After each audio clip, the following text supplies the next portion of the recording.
in a world gilded with immense wealth and power, where a woman's worth was measured by the glitter of her jewels and the pedigree of her name, one young woman dared to appear with neither. She was a ghost at the feast, a forgotten name, in a tattered gown armed only with a promise made to a dying father. They saw her as an object of pity, a target for their cruel amusement. But they were blind. They couldn't see the fire in her eyes, nor could they comprehend the secret history that tied her to the most powerful and coldest man in the room. What happens when the one man everyone fears decides to champion, the one woman everyone scorns? The grand ballroom of Harrington House was a galaxy of man-made stars. 1,000 candles suspended in 3 colossal chandeliers of Venetian crystal dripped golden light onto the polished marble floor below. The light caught on the diamond tiaras of dowagers, the ruby clasps of debutantes, and the polished signet rings of lords whose lineages stretched back to the Norman conquest.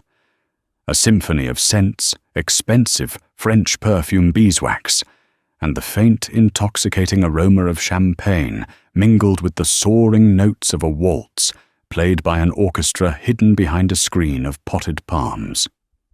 Into this dazzling universe stepped Amelia Vance. She felt less like a guest and more like an intruder from a forgotten, dustier world. Her invitation, a heavy cream card embossed with the Harrington crest, was authentic. It had been secured by her late mother's last remaining friend, a kindly but peripheral figure in society, who hoped with a tragic sort of optimism that one magical night could reverse a decade of misfortune. Amelia's gown was the source of her profound anxiety, a physical manifestation of her family's fall. It had been her mother's a creation of sea-foam green silk from a time when the Vance name meant something. But that was a lifetime ago. Now the silk was faded, the vibrant green softened to a pale, ghostly mint. The delicate silver embroidery along the bodice was tarnished, and several seed pearls had been lost to time, leaving tiny vacant holes. Amelia had spent a week meticulously mending a small tear near the hem, her stitches, so fine they were nearly invisible, but she knew they were there. To her the gown screamed of poverty, of making do, of a desperation that had no place in this opulent arena. She clutched her worn reticule, its silk frayed at the corners, and kept her shoulders back, a posture drilled into her by a governess in a happier past. You are a Vance. We do not slouch, Amelia. We face the world head-on, no matter its disposition. Her father's words, spoken from his sickbed, echoed in her mind.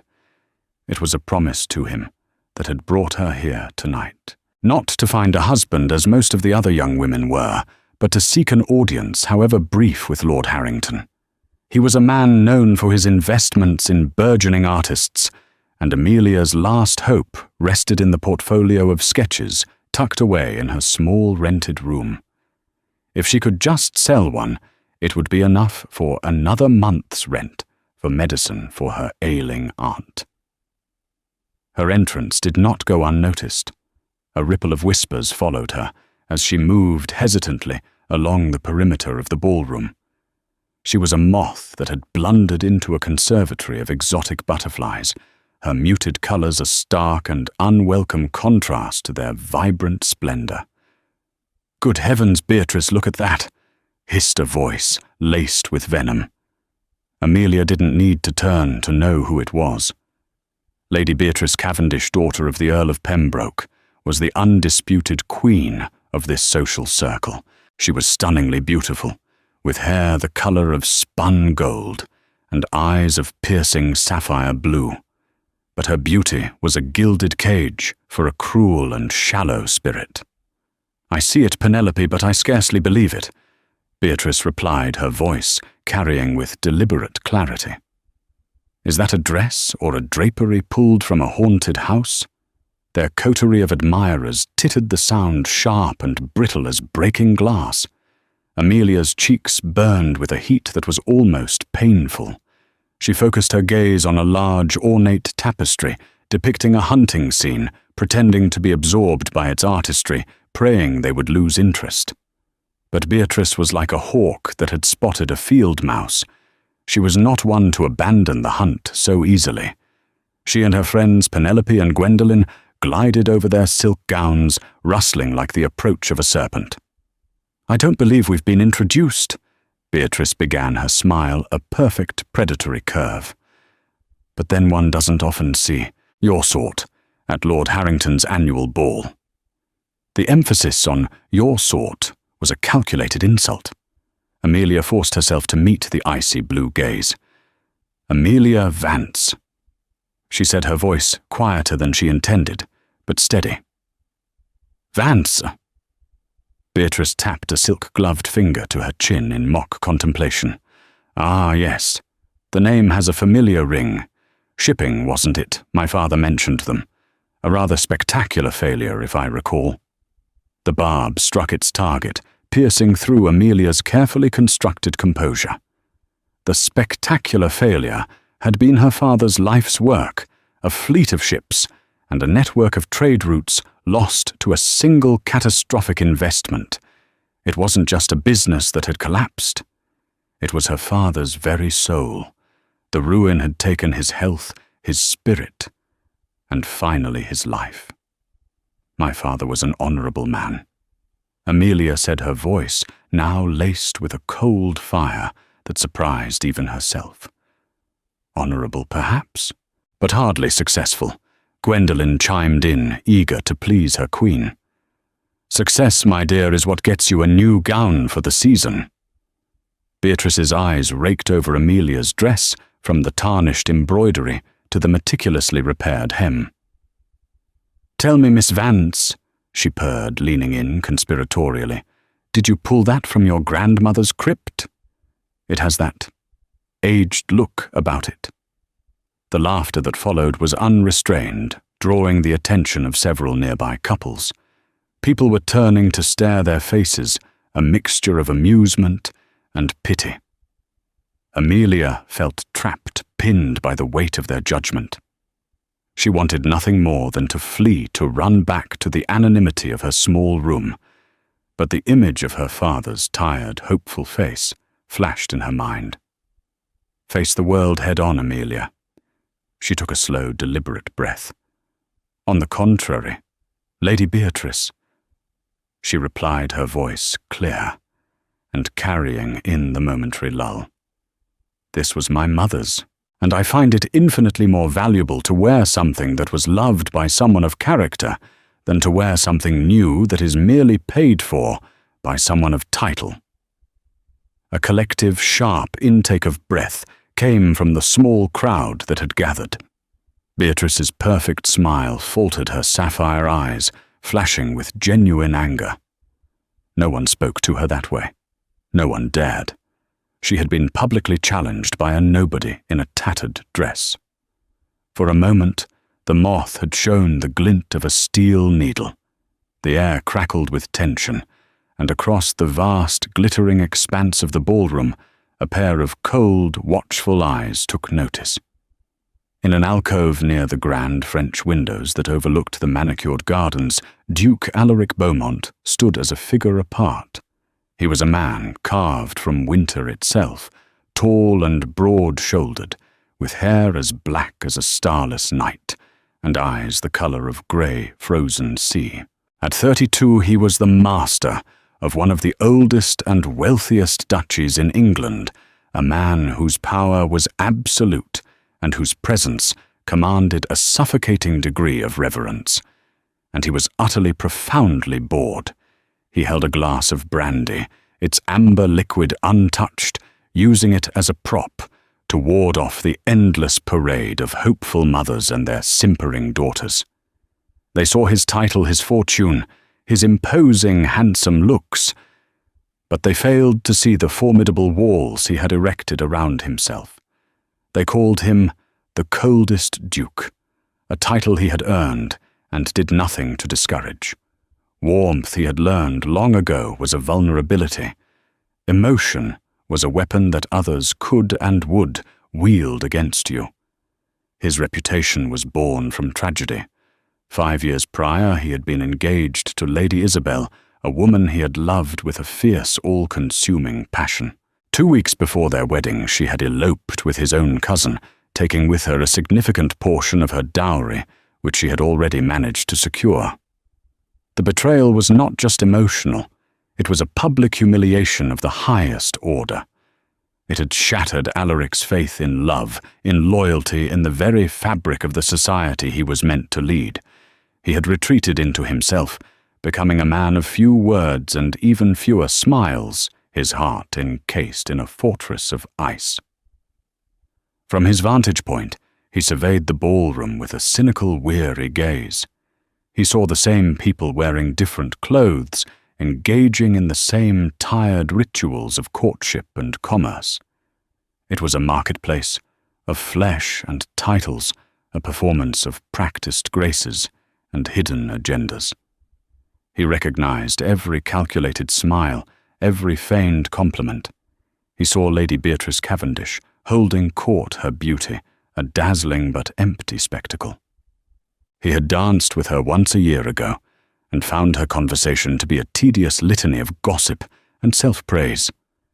His eyes drifted, scanning the crowd, and then they stopped. He saw her, a young woman standing alone, her dress a pale, washed-out green amidst the jewel-toned silks. She was out of place so obviously, so that it was almost painful to watch. He saw the whispers that followed her, the pointed fingers and mocking glances. It was the predictable cruelty of the pack turning on the one who was different. He was about to dismiss it as another banal bit of society drama when he saw Beatrice and her sycophants descend. Alaric was too far away to hear the words, but he was an expert in reading the silent language of power and humiliation. He saw Beatrice's smug, condescending posture, the cruel curve of her lips. He saw the way her friends preened, basking in her reflected malice. And he saw the young woman in green, Amelia Vance, absorb the verbal blows. He watched her back stiffen, her chin lift. He saw the fire ignite in her expression, a sudden, brilliant spark of defiance in the face of overwhelming scorn. He saw her speak, and though her words were lost to the music, their effect was not. He saw the shock on Beatrice's face, the sudden halt of the sycophant's giggles. The small crowd that had gathered to watch the kill was now staring at this unknown woman with a newfound grudging respect. It was a remarkable display of courage. In this world of bowing and scraping, of placating the powerful, she had stood her ground. She had not shouted or wept. She had delivered her retort with the cool precision of a duelist's blade. Something stirred within Alaric, a feeling so foreign he almost didn't recognize it. Interest. Genuine, unadulterated interest. This woman was not like the others. She possessed a quiet strength, a dignity that her worn dress could not diminish. In fact, the dress juxtaposed with her bearing only served to amplify it. She was not defined by the silk she wore, but by the steel in her spine. Then the name whispered by a nearby gossiping lord reached him. Vance. Thomas Vance's girl, I believe. Poor fellow lost everything. Vance. The name struck Alaric like a physical blow. The fortress of ice around his heart cracked. Suddenly this was no longer a detached observation. It was personal. Thomas Vance, the brilliant kind and tragically trusting man who had been his own father's business partner, the man whose ruin was a dark, unspoken chapter in the Beaumont family history, a secret weight of guilt that Alaric had carried since his father's deathbed confession. The late Duke, a powerful but sometimes reckless man, had convinced Vance to invest his entire fortune in a new shipping venture to the Americas. But the venture was sabotaged by a rival, a man named Lord Percival Finch, who fed both men false information. The Beaumont duchy was vast enough to absorb the catastrophic losses. The Vances were not. They were destroyed. His father, consumed by guilt and pride, had never been able to face Vance, to admit his folly and offer restitution. He had died of a heart attack weeks later, leaving Alaric with the burden of the truth and a whispered, desperate plea: "Find Vance. Make it right." But the Vances had disappeared. They had sold their London home, settled their debts, and vanished from society, swallowed by the obscurity that awaits the fallen. Alaric had searched, employing private agents, but they had found nothing. And now here she was, Thomas Vance's daughter, standing in the heart of the world that had cast her family out, wearing her poverty like a shield and her dignity like a crown. The music swelled, signaling the start of a new waltz. Alaric watched as several young bucks, emboldened by the drama, began to approach Beatrice, no doubt, to offer their sympathies and curry her favour. Amelia Vance stood alone, once again, an island in the swirling sea of society, the brief glow of her defiance fading, leaving her looking fragile and terribly isolated. The coldest duke pushed himself away from the wall. The brandy glass was placed on a passing servant's tray. His movements were deliberate, imbued with a sudden, unshakable purpose. The boredom had evaporated, replaced by a potent cocktail of guilt, responsibility, and a strange protective admiration. He was going to make it right, and he was going to start now. The aftermath of Amelia's retort was a heavy, ringing silence. Beatrice's face a moment ago, a mask of amused contempt, was now a canvas of pure fury. The flush that rose up her neck was not one of maidenly embarrassment, but of incandescent rage. To be bested, and so publicly by a penniless nobody, was an insult of the highest magnitude. The crowd around them, sensing the shift in power, held its breath, waiting for the queen bee's retaliatory strike. Character. Beatrice finally spat, her voice low and dangerous. You speak of character when you sneak into a ball to which you clearly do not belong, dressed in rags. Your presence here is an insult to our hosts, Lord and Lady Harrington. You are nothing but a common little social climber, and a clumsy one at that. I have an invitation, Amelia stated simply, her hand tightening on her reticule, where the precious card was safely tucked. She refused to be cowed. And my father taught me that a person's station in life does not define their worth. It is a lesson some are perhaps never taught. The second blow landed with even greater force. It was a direct critique not just of Beatrice, but of her entire worldview. Gwendolen and Penelope gasped, looking at Beatrice as if expecting her to command the very walls to swallow Amelia whole. Before Beatrice could unleash the torrent of venom gathering behind her eyes, a new figure intervened. Lord Percival Finch, a man whose tailored waistcoats were as loud as his opinions, stepped forward. He was a known associate of Beatrice's father, and a man whose smile never quite reached his cold, calculating eyes. Alaric from across the room recognized him instantly. He was the very man his father had named as the third party, the architect of the Vances' ruin. Seeing him approach Amelia now sent a chill down the Duke's spine. "Come now, Lady Beatrice," Finch said, with an oily paternalism, placing a hand on her arm. "There is no need to trouble yourself with such insignificance." He turned his gaze upon Amelia, a dismissive sneer playing on his lips.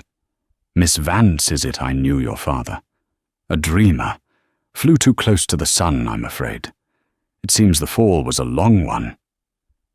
The casual, pitying cruelty of his words was worse than Beatrice's open hostility. He spoke of her father's destruction as if it were a predictable fable, a simple matter of overambition. Amelia felt a wave of nausea. This man, with his smug pronouncements, was trampling on the memory of the kindest, most brilliant man she had ever known.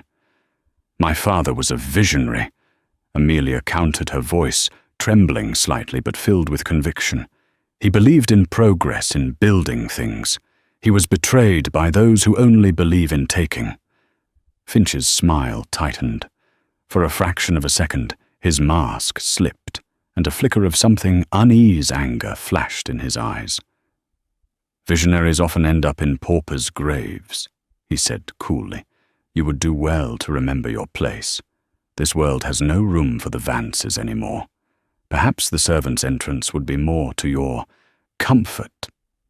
This was the final devastating blow. It was an outright command to leave an erasure of her right to even occupy the same space. The surrounding guests, who might have felt a flicker of sympathy for Amelia, now backed away. To be associated with her was to stand against Lady Beatrice and Lord Finch, a social suicide they were not prepared to commit. The circle of empty space around Amelia widened. She was utterly alone, the full crushing weight of her family's disgrace settling upon her. Tears pricked at the back of her eyes, hot and shameful. She had promised her father she would be strong, but this was a relentless, multi-pronged assault. The orchestra, oblivious to the high drama unfolding on the ballroom floor, struck the opening chords of a new waltz. The vibrant, joyful music was a mocking counterpoint to Amelia's desolation. Couples began to move towards the center of the floor. The moment was breaking. Soon she would be forgotten, a brief and distasteful interruption to the evening's festivities. Beatrice, sensing victory, gave a final triumphant smirk. Her point had been made. The moth was about to be swept out with the dust. Amelia's shoulders sagged. She had failed. She would have to leave her one chance to speak with Lord Harrington gone. The weight of it all, the rent her aunt's medicine, the gnawing hunger that was a near constant companion, pressed down on her. She turned her movement stiff with defeat, preparing to make the long, lonely walk of shame towards the exit. But her path was blocked. A figure stood before her, so tall he seemed to eclipse the candlelight. He had moved with such silent, predatory grace that no one had seen him cross the vast floor. A collective gasp rippled through the onlookers as they recognized the severe, handsome face and the imposing figure. Duke Alaric Beaumont. The coldest duke. He had not paused at Beatrice's side. He had not acknowledged Lord Finch. He had walked a straight, unwavering line from his alcove directly to Amelia. His grey eyes, which most people found so intimidating, were fixed on her face, and in their depths she saw not coldness, but an intensity that made her breath catch in her throat. The air around them seemed to thin, the ambient chatter of the ballroom dying away to a stunned hush. The only sound was the soaring melody of the waltz. Beatrice stared, her mouth slightly agape. Lord Finch's smug expression dissolved into one of wary confusion. This was not possible. The Duke never involved himself in such petty squabbles. He rarely even danced. Alaric ignored them all. His entire world for that moment seemed to have narrowed to the young woman in the faded green dress whose eyes now shone with unshed tears, but also with that spark of defiance he had admired from across the room. He gave a slight formal bow, a gesture of profound respect that stunned the onlookers into utter silence, and then he spoke his voice, a deep, resonant baritone that cut through the music and carried to every corner of the silent room. "Miss Vance," he said, his gaze never leaving hers, "I believe they are playing our song. May I have this dance?" The world stopped. For a full 10 seconds, the only movement in the Harrington ballroom was the flickering of the candle flames. The orchestra played on, but it seemed a distant phantom sound. Every eye was locked on the tableau at the center of the room, the most powerful, unobtainable man in the kingdom, bowing before the most scorned and insignificant woman. Amelia could not breathe. His question hung in the air, a preposterous, impossible thing. Our song. The words made no sense. She had never met this man, never spoken to him. She knew of him only by reputation, a remote, untouchable figure, more myth than man. And yet here he was, his hand extended, his glacial grey eyes, holding a look she could not decipher. It wasn't pity, it was something else entirely. Something that felt like recognition. Beside her, Beatrice Cavendish looked as if she had been struck by lightning. Her face, flushed with victory, moments before, had gone stark white with shock and disbelief. Her mouth opened and closed, but no sound emerged. She who had just orchestrated Amelia's complete social annihilation was now forced to watch as the ultimate prize was laid at her rival's feet. Lord Finch's face was a mask of thunderous fury. His eyes narrowed as he tried to comprehend the Duke's motive. This was a move on the social chessboard, so unexpected, so powerful, it overturned the entire game. Amelia's mind raced. Was this a trick? A new, more elaborate form of humiliation to be led onto the dance floor only to be abandoned, but the look in the Duke's eyes held no malice. There was a gravity there, a seriousness of purpose that felt utterly genuine. He was offering her a lifeline, a public, undeniable shield against her tormentors. Her father's voice again, face the world head on. Taking a shaky breath, she placed her small gloved hand into his. His fingers closed around hers, his grip firm and reassuring. A strange warmth spread up her arm, a startling contrast to his cold reputation. "Your Grace," she murmured, finding her voice. "I would be honored." As Alaric led her onto the dance floor, a tidal wave of whispers erupted behind them, crashing against the shores of the room. He ignored it, his focus solely on her. He guided her into the center of the floor, the space clearing before them, as if they were royalty parting the sea. He placed one hand firmly on her waist and took her other, and as the waltz swelled, he swept her into the dance. Amelia was a competent dancer, taught by a patient father in their drawing room long ago, but dancing with the Duke was something else entirely. He moved with an effortless, fluid grace that belied his size. He led with an unspoken confidence, anticipating every turn, every step. She felt weightless, as if she were being carried on the music itself. For the first time all evening, she was not the girl in the tattered gown. She was simply a woman held in the arms of a man who made the rest of the world and its cruel judgments fade into a blurry, insignificant background. They danced in silence for the first few turns, their movements speaking for them. He was shielding her, his tall frame, creating a barrier between her and the prying eyes of the ton. She could feel the stares, of course, but they could no longer touch her. "Are you all right, Miss Vance?" he asked, finally his voice, low for her ears only. "I am now, Your Grace," she answered truthfully. "Thank you, though I confess I am at a loss. I do not understand why you would." She trailed off, unsure how to phrase the question. "Why would you rescue me?" His gaze was intense. "Let us just say that I do not approve of public floggings," he said, his tone clipped, "especially when the victim is undeserving." He glanced over her shoulder, his eyes briefly flicking towards Beatrice and Lord Finch, who stood frozen in a state of impotent rage. A flicker of something hard and dangerous crossed his face before it vanished. "And I have a particular distaste for Lord Finch." The way he said the name with a quiet, venomous disdain sent a shiver through Amelia. "You know him?" she asked. "I know of him," Alaric corrected. "And what I know is enough." He guided her through an elaborate turn, his hand a steady pressure on her back. "Your response to them was admirable. You have your father's courage." Amelia's heart leapt into her throat.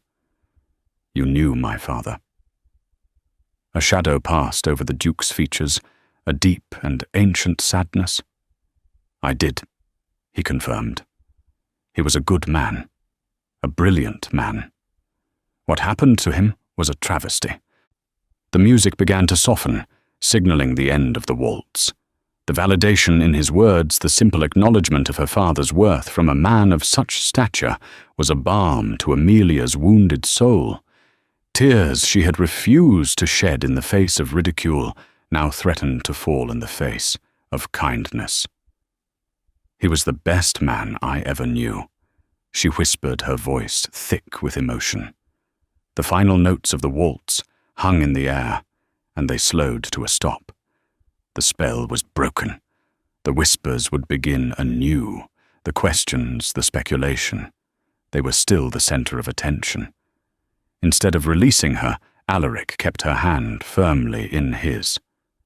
"This ballroom has become rather stifling," he said, his voice once again carrying in the quiet room. "Miss Vance, would you allow me to escort you to the terrace? The air is cooler there." It was not a question so much as a declaration. He was not finished. This was not a single chivalrous gesture. It was the next move in his gambit, and he was taking her with him. Without waiting for a response, he led her from the dance floor, past the rows of gawking aristocrats, past a seething Beatrice Cavendish, and towards the French doors that led out into the cool, moonlit night. He had not just saved her from social ruin. He was publicly claiming her, drawing a line in the sand for all of society to see. And Amelia, walking beside him, her hand in his, had a dizzying premonition that her life was about to be irrevocably changed. The moment the French doors closed behind them, the oppressive heat and noise of the ballroom were replaced by the cool, fragrant air of the Harrington Gardens. Moonlight silvered the leaves of the ancient oaks and cast long shadows across the manicured lawns. A nearby fountain trickled its gentle sound, a soothing melody after the cacophony within. For a moment, neither of them spoke. Amelia drew in a deep breath of the clean night air, trying to calm the frantic beating of her heart. She stood by the stone balustrade, looking out over the sleeping garden, acutely aware of the Duke's presence beside her. He was a silent, powerful shape in the darkness, and the silence that stretched between them was no longer the comfortable quiet of the dance, but one heavy with unspoken questions. "Your Grace." Amelia began, turning to face him. "I must thank you again. What you did in there, you saved me from a humiliation I'm not sure I would have recovered from. But I still do not understand. Why?" Alaric moved away from the doors, stepping into a patch of moonlight that illuminated the sharp, handsome lines of his face. His expression was somber, the mask of cold indifference stripped away to reveal a man burdened by something deep and heavy. "Miss Vance, Amelia," he said, the use of her first name startling her. "My intervention was not born of mere chivalry. It was a matter of a long overdue debt." "A debt?" she asked, confused. "I do not know of any debt between our families." He looked away, his gaze fixed on some distant, unseen point in the darkness. "You would not. It is a part of my family's history that I am not proud of. My father, the late Duke, and your father, Thomas Vance, were more than acquaintances. They were partners." Amelia's eyes widened. She knew her father had had a titled partner. It was the man's influence and supposed expertise that had convinced her father to risk everything but her father in his shame and grief had never spoken the man's name. They embarked on a venture together. Alaric continued, his voice low and strained. "A fleet of ships knew trade routes.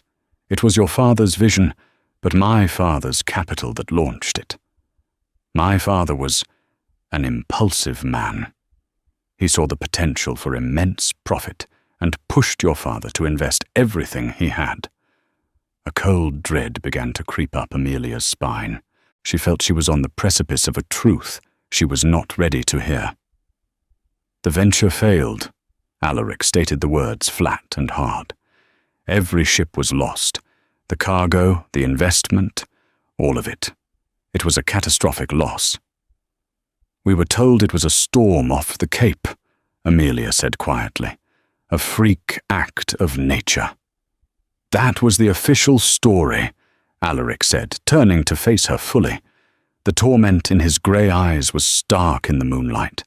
It was a lie concocted to cover the truth to save my father from ruinous scandal. There was no storm, Amelia. The venture was sabotaged. Amelia felt the stone of the balustrade press cold against her back as she leaned against it for support. Sabotaged by whom? By the man you met this evening, the Duke answered, his voice turning to ice. Lord Percival Finch. The name struck Amelia with the force of a physical blow. Finch, the man who had just sneered at her father's memory, who had called him a dreamer, who flew too close to the sun. It was all starting to make a horrifying kind of sense. Finch was a rival to both our fathers. Alaric explained, his words coming faster, now the confession pouring out of him. He saw a chance to destroy them both. He fed my father false intelligence about the security of the routes, all while secretly plotting with pirates and corrupt port officials. He ensured the ships would be seized. He orchestrated the entire disaster.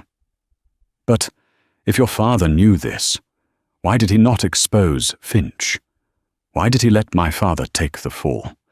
The question was an anguished whisper. Alaric's expression was pained. Pride. He said the word tasting like ash. And guilt. Finch was clever. He covered his tracks so well that by the time my father realized the full extent of the betrayal, he had no concrete proof, only his suspicions. To make a public accusation without proof would have exposed his own poor judgment and implicated the Beaumont name in a colossal failure. My father's fortune was large enough to weather the loss. Yours was not. So he chose silence. He concocted the story of the storm and let the world believe your father was simply a poor businessman. The silence on the terrace was profound. The fountain's gentle trickle now sounded like a roar in Amelia's ears. The entire foundation of her life, the story of her family's tragic but blameless downfall, had just crumbled into dust. Her father had not been the victim of fate. He had been the victim of a conspiracy, sacrificed to protect the name of his powerful partner. A surge of bitter anger rose in her. He destroyed him, she said, her voice shaking with a decade of repressed grief and fury. Your father's silence destroyed my father. It wasn't the loss of the money that killed him. It was the shame. He died believing he had failed us. I know, Alaric said, and the agony in his voice was undeniable. My father lived with that guilt every day. It haunted him. On his deathbed, he confessed everything to me. His final words to me were a command: find Vance. Make it right. I have spent the last 5 years searching for you, Amelia. I employed agents, I followed every lead, but your family had simply vanished. Until tonight. He took a step closer, his hands clenched into fists at his sides. What you saw in the ballroom was not a rescue. It was the beginning of an atonement. I saw Finch speaking to you, preening over the destruction he caused, and I could not stand by. The debt I owe you is not one of money. It is a debt of honor. The honor of your father's name, which my family allowed to be tarnished. Amelia stared at him, her mind reeling from the torrent of revelations. The Duke's coldness, his distance from society, it wasn't arrogance. It was the armor of a man carrying a secret, shameful burden. His actions tonight, His sudden shocking defense of her were not a whim.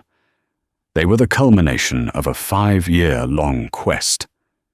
The truth was devastating, but in its own terrible way, it was also liberating.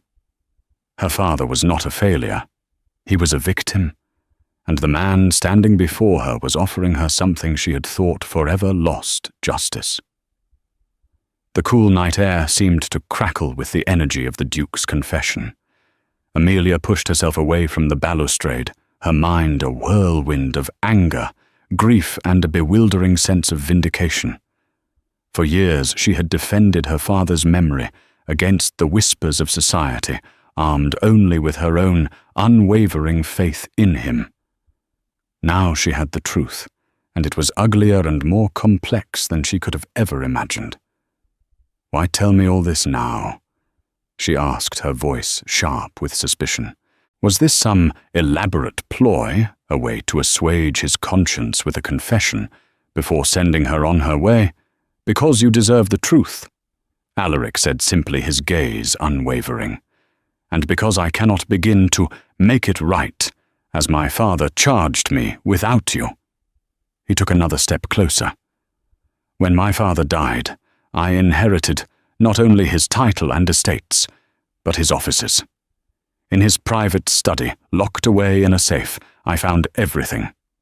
His personal journals detailing his suspicions about Finch correspondence, and most importantly, your father's original business ledgers and plans, the ones everyone thought were lost with his ships." Amelia's breath hitched. Her father's ledgers were legendary. He had been a meticulous planner, a visionary who saw patterns in trade and shipping that no one else did. They were his life's work. "My father held on to them," Alaric continued, "perhaps as a reminder of his guilt, I do not know. But I have studied them, Amelia. For years, your father's plans were not just sound, they were revolutionary. The routes he chose, the cargo manifests he designed, the network of contacts he was building, it would have changed the face of British commerce. It was never a risky venture. It was a brilliant one. It only failed because of Finch's meticulous criminal sabotage." He paused, letting the weight of his words sink in. "I am not offering you charity, Miss Vance. I would not insult you or your father's memory in such a way. I am offering you a partnership." "A partnership," she repeated, the word sounding foreign on her tongue. "Yes. For the past 2 years, I have been using my own resources to quietly acquire ships. I have re-established contact with the foreign port officials your father trusted. I have been gathering evidence against Finch, charting his own shipping business, and identifying the weaknesses he himself created in the market. I have laid the groundwork. But the final piece, the key to it all, is your father's genius, his plans." He looked at her, his grey eyes burning with an intensity she had never seen in another person. "I want to rebuild your father's company, Vance Shipping. We will use his original plans, updated with my new intelligence. We will launch the fleet he dreamed of. And when we are done, we will not only restore your family's fortune, but we will use the evidence I've gathered to expose Finch for the fraud and criminal he is, and utterly destroy him. But I cannot do it alone. It must be a Vance who helms this venture. It must be you." Amelia was speechless. He was offering her a life raft, but it was not just to save her from drowning. He was offering her the chance to captain her own ship. He was not giving her a handout. He was giving her back her legacy. It was an audacious, almost insane proposal. She was a woman with no money, no connections, and no experience in business. As if reading her thoughts, he said, "You are your father's daughter. I saw it tonight. You have his intelligence, his fire, his refusal to be broken. You think I did not know who you were when you spoke to Beatrice? I saw a Vance standing her ground. Everything your father knew, his acumen, His spirit lives on in you. I will handle the capital and the political maneuvering. But I need your insight. I need your name. I need his daughter to see his vision through to completion."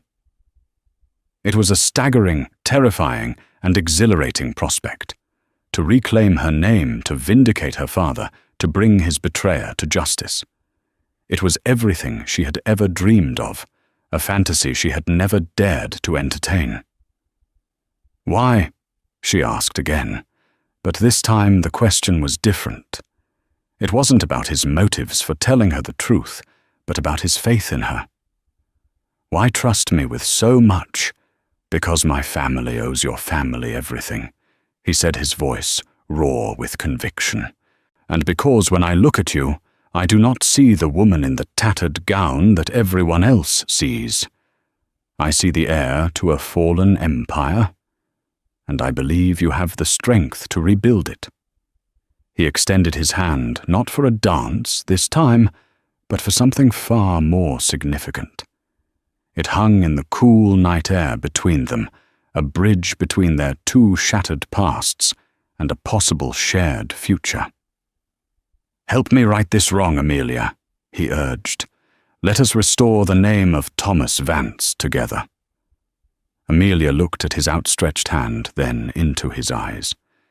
In their icy depths, she saw the reflection of her own desire for justice, her own longing to honor her father. She saw a man who was not cold, but burdened, a man who was offering her not pity, but profound respect. In that moment, she made a choice. She would no longer be a victim of her past. She would become the architect of her future. Her hand, small and trembling, slightly rose to meet his. As her fingers clasped his, a pact was sealed. A debt of honor was about to be repaid, not with coin, but with vengeance and vindication. When they re-entered the ballroom, the change was immediate and palpable. The music was playing and couples were still dancing, but a current of electric tension ran beneath the surface of the polite festivities. Every head turned, as the Duke, with Amelia still on his arm, walked back into the light. If their departure had caused a stir, their return was a cataclysm. They were no longer the coldest Duke and the penniless Vance girl. They were a mystery, a united front that defied all social logic. Amelia could feel the burning stare of Beatrice Cavendish from across the room, a look of pure, unadulterated hatred. Lord Finch, who had been in deep conversation with the Earl of Pembroke, fell silent, his eyes narrowing with suspicion and animosity as he watched them. But Amelia no longer cared. The fear and shame that had clung to her like a shroud all evening had been burned away by the revelations on the terrace. She walked with her head held high, not with the practiced posture of a debutante, but with the newfound confidence of a woman with a purpose. She was no longer a moth. She was a phoenix, ready to rise from the ashes of her family's past. Alaric did not lead her to a quiet corner. He did not spirit her away. Instead, he steered them directly towards the center of the room, towards their host, Lord Harrington, a portly, influential man who was holding court near the orchestra. "Harrington," the Duke said, his voice calm but commanding. Lord Harrington turned his jovial face, breaking into a wide smile at the sight of the Duke. "Beaumont, a rare pleasure to see you enjoying yourself," he boomed before his eyes fell on Amelia, his expression turning to one of polite confusion. "I am not merely enjoying myself," Alaric announced, his voice ringing with a clarity that caused the conversations around them to falter and die. "I am conducting business." This statement sent a fresh shockwave through the room. The Duke, who famously loathed mixing business with pleasure, was making an announcement at the most significant social event of the season. "Allow me to introduce my new partner." Alaric continued, turning slightly to present Amelia. "Miss Amelia Vance." He let the name hang in the air for a moment. He could see the flickers of recognition, the whispers of the ruined Vances starting up again. He preempted them. Daughter of the late great Thomas Vance. He declared, his voice imbued with a deep, resonant respect. A man whose visionary work in global shipping is about to be realized. Lord Harrington blinked, completely nonplussed. Vance Thomas Vance. My dear boy, that venture was a disaster born of sabotage, not of incompetence. Alaric corrected his eyes, finding and locking with Lord Finch's across the room. Miss Vance and I will be relaunching her father's company, Vance Shipping, effective immediately. I trust that my friends and the wiser members of the financial community will recognize the immense potential of finally bringing Thomas Vance's brilliant strategies to market under the joint stewardship of a Beaumont and a Vance. It was a masterstroke. In 3 sentences, he had completely rewritten the narrative. Amelia was no longer a pitiable outcast. She was the heir to a brilliant legacy. Her family's failure was not a source of shame, but a tale of sabotage, hinting at a dark conspiracy. And most powerfully, he had tied his own unimpeachable name and fortune to hers. To question Amelia Vance was now to question the judgment of Duke Alaric Beaumont, and no one in that room was foolish enough to do that. The silence was absolute. Beatrice Cavendish's face was a mask of thunderous disbelief. All her petty, cruel work had been undone and overshadowed in an instant.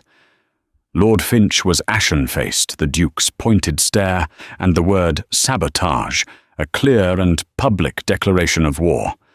He was trapped. To protest or question the Duke's story would only draw suspicion upon himself. Amelia stood tall beside Alaric, her heart pounding, not with fear, but with a fierce, triumphant pride. He had given her back her name. In front of the very people who had scorned it, he had polished it until it shone. Lord Harrington, a shrewd man who knew which way the wind was blowing, recovered first. "Well, I'll be," he exclaimed, beaming at Amelia. "A Vance in business with a Beaumont. My dear young lady, your father was a friend.